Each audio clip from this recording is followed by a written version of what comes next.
عرض کشمیر پر ظلم کی انتہا، چار سو شام غم کو بکو کربلا۔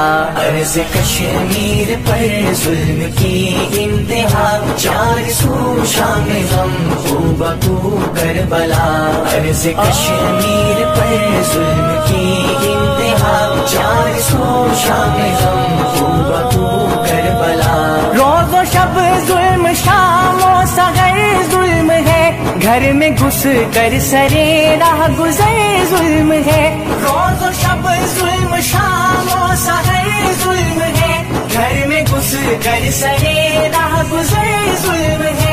بچوں بوڑھوں خواتین پر ظلم ہے، لفظ محدود ہے اس قدر ظلم ہے۔ لفظ محدود ہے اس قدر ظلم ہے۔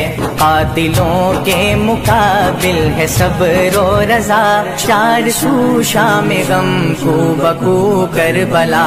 عرض کشمیر پر ظلم کی انتہا، چار سو شام غم کو بکو کربلا۔ انما المؤمنون اخوہ، قال رسول اللہ صلی اللہ علیہ وسلم المؤمن كرجل واحد، ان اشتكى عينه اشتكى كله، ان اشتكى رأسه اشتكى كله، او كما قال رسول اللہ صلی اللہ علیہ وسلم۔ جناب صدر محترم، لائق سب تعظیم و تکریم، زعماء، اکابرین اور میرے شہر کی قریب، مجھ سے پیشتر تمام بزرگوں نے اپنے اپنے جن جن خیالات کا اظہار کیا، سب سے 100% اتفاق ہے، کسی بات کو دہرانے کی ضرورت نہیں ہے۔ آپ اور ہم یہ سب سمجھتے ہیں کہ ہماری پاک فوج کا یہ مکتو ہے اتحاد،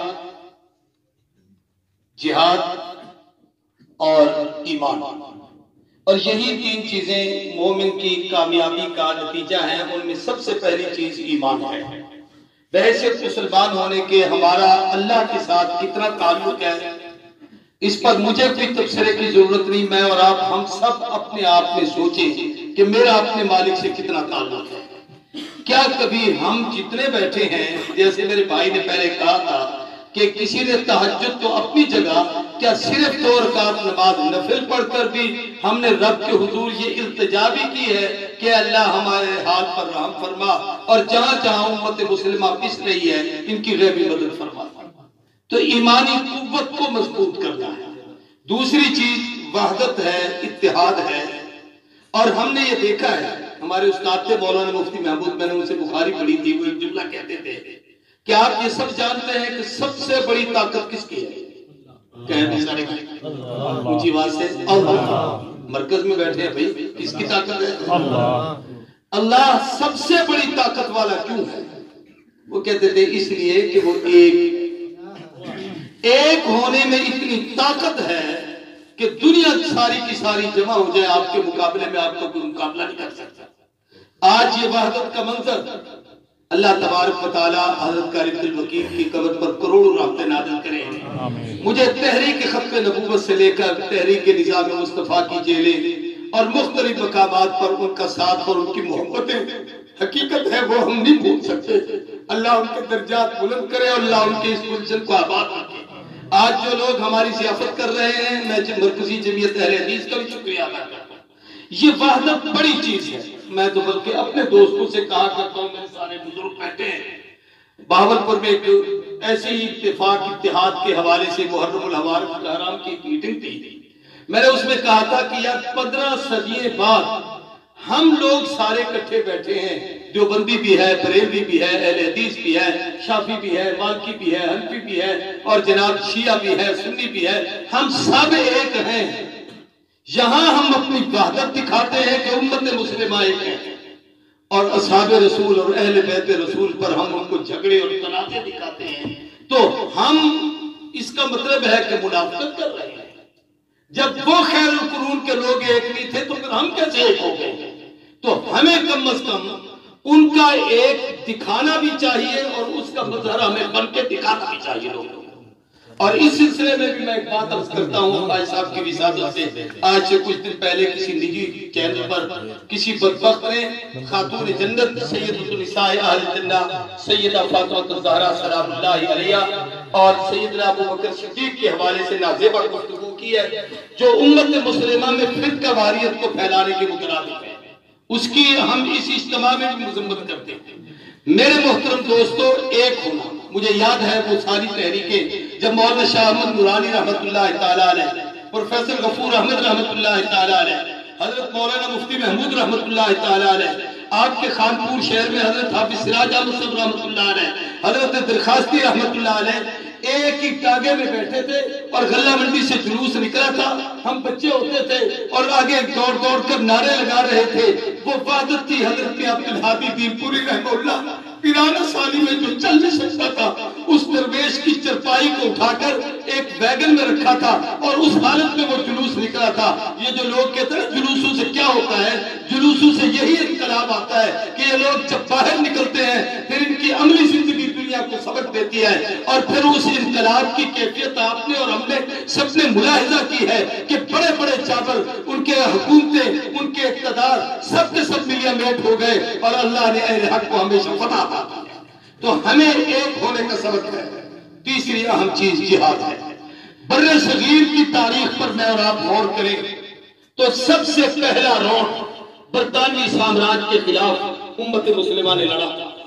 اس وقت بھی سارے مسلمان ایک تھے، امام شاہ ولی اللہ سے لے کر 1857 کی تحریک آزادی اور تحریک پاکستان کے وجود اور قیام پاکستان تک وہ ایک دور تھا جس میں ہزاروں جانیں پیش کی گئیں۔ آج نتیجہ وہ نکلا کہ اس جہاد کی تاثیر، اس جہاد کی برکت سے اللہ نے ہمیں یہ وطن عزیز عطا کیا جو پوری دنیا میں ایک اسلام کا نقشہ ہے، اور یقینی بات ہے کہ مدینہ طیبہ کے بعد خدا کی زمین پر یہ پہلی ریاست ہے جو اسلام کے نام پر قائم ہوئی، الحمدللہ وہ اس جہاد کی برکت سے۔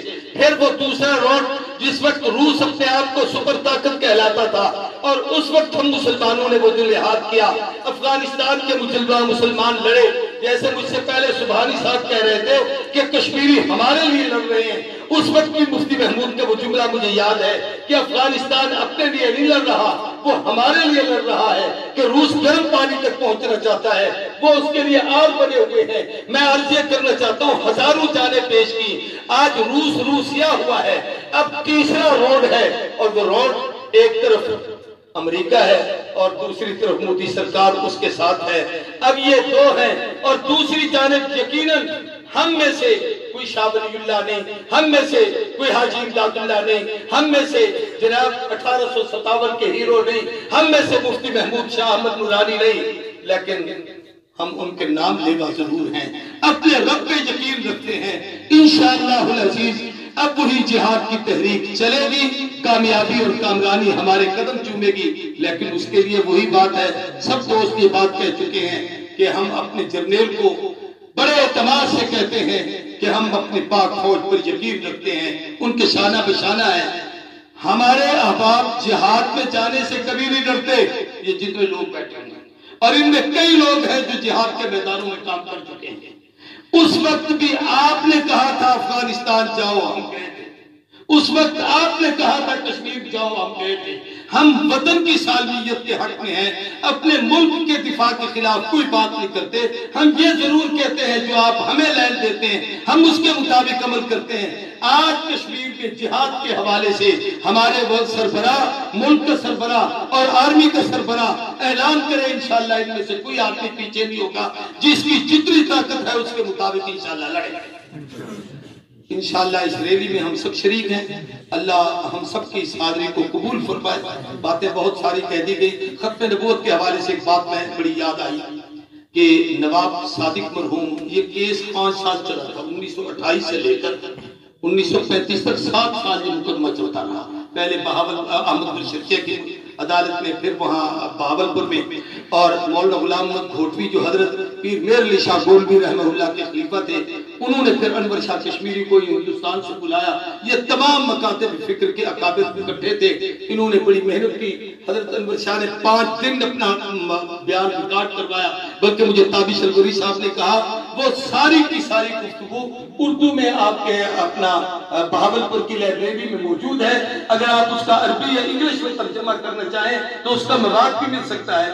القصہ مختصر یہ کہ پوری انسانی تاریخ میں حضور صلی اللہ علیہ وسلم کی امت میں پہلا قانونی فیصلہ جو عدالت کے تھرو قادیانیوں کے کفر کا ہوا وہ مقدمہ بہاولپور والا، یہ آپ کی اس دھرتی کو شرف حاصل ہے، اور میں سمجھتا ہوں کہ قیام پاکستان میں بہاولپور کا بہت بڑا عمل دخل ہے کہ ہمارے اس نواب نے اپنی ریاست کو ملک کے لیے وقف کیا تھا۔ اس وقت نواب صاحب برطانیہ گئے ہوئے تھے، یہ ملکہ وکٹوریہ اسپتال جو ہے اس کے نام سے یہ اس وقت بنی ہوئی تھی، یہ وہاں گئے ہوئے تھے، تو ملکہ نے انہیں کہا کہ تمہارے پاکستان میں ایک کیس چل رہا ہے اور وہ قادیانیوں کے خلاف ہے، تم اس کیس کو ختم کرو۔ نواب صاحب بہت پریشان، رات کو سوچتے رہے، دوستانہ بھی اس وقت وہاں تھے، ان سے بھی ان کی ملاقات ہوئی، تو اگلے دن انہوں نے ان کو جواب دینا تھا۔ ملکہ وکٹوریہ نے کہا کیا سوچا؟ انہوں نے کہا 2 باتیں ہیں، ایک تو یہ کہ کیس میرے پاس نہیں، عدالت میں ہے، جو عدالت فیصلہ کرے گی وہ بھی قبول کریں گے، میں بھی قبول کروں گا۔ دوسری بات جو اس وقت نواب نے کہی وہ بڑی عظیم تھی، اور میں اس نواب کو سلام پیش کرتا ہوں۔ نواب بہاولپور نے کہا نواب صادق نے ملکہ تمہارے ساتھ ہمارے معاملات کے معاہدے ہیں، ایمانیات کے معاہدے نہیں۔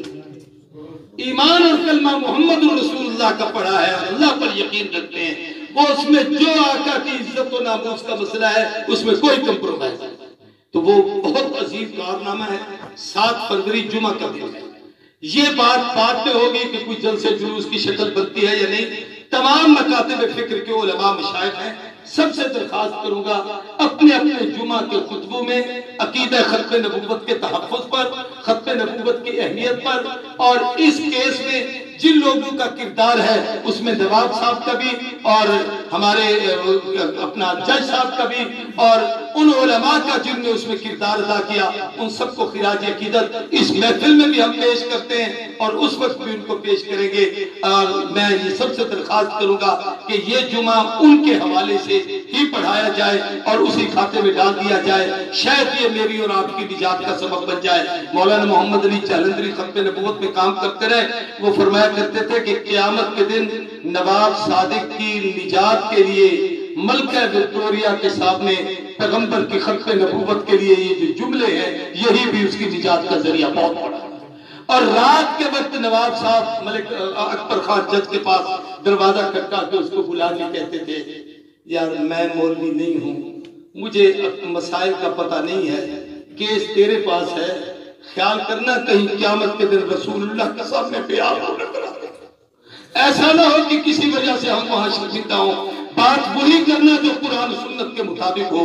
تو میرے دوستو یہ 2-3 اہم باتیں تھیں، اس پر ہم سب نے سوچنا ہے۔ 5 تاریخ کی ریلی انشاءاللہ ہم سب اس میں اکٹھے ہوں گے اور سب کے سب آئیں گے، اپنے ساتھیوں کو کہیں، اور خالد صاحب نے بہت اچھی بات کہی، میں بھی اس کی ذمہ داری لیتا ہوں، باقی علماء کرام بھی اپنے اپنے مساجد میں اپنے ساتھیوں کو بلکہ اپنے اپنے حلقوں میں اپنی جماعتوں کو بلا کر اپنی مسجدوں میں اعلان جماعت میں نماز کے بعد شروع کریں گے۔ 5 تاریخ کو ہم سب نے وہاں اکٹھا ہونا ہے، درخواستی چوک سے لے کر نمکپور چوک سے، تو وہ ریلی ہوگی، بلکہ وہ ریلی کیا ہوگی، ہمیں تو اتنا بڑا مجمع کر دینا چاہیے جتنے ہم یہاں لوگ بیٹھے، ہر آدمی ایک اہم ذمہ دار ہے، اپنے اپنے ساتھیوں کو لے آئے تو میرے خیال ہے وہاں سے لے کر یہاں تک اتنا بڑا اجتماع ہو سکتا ہے۔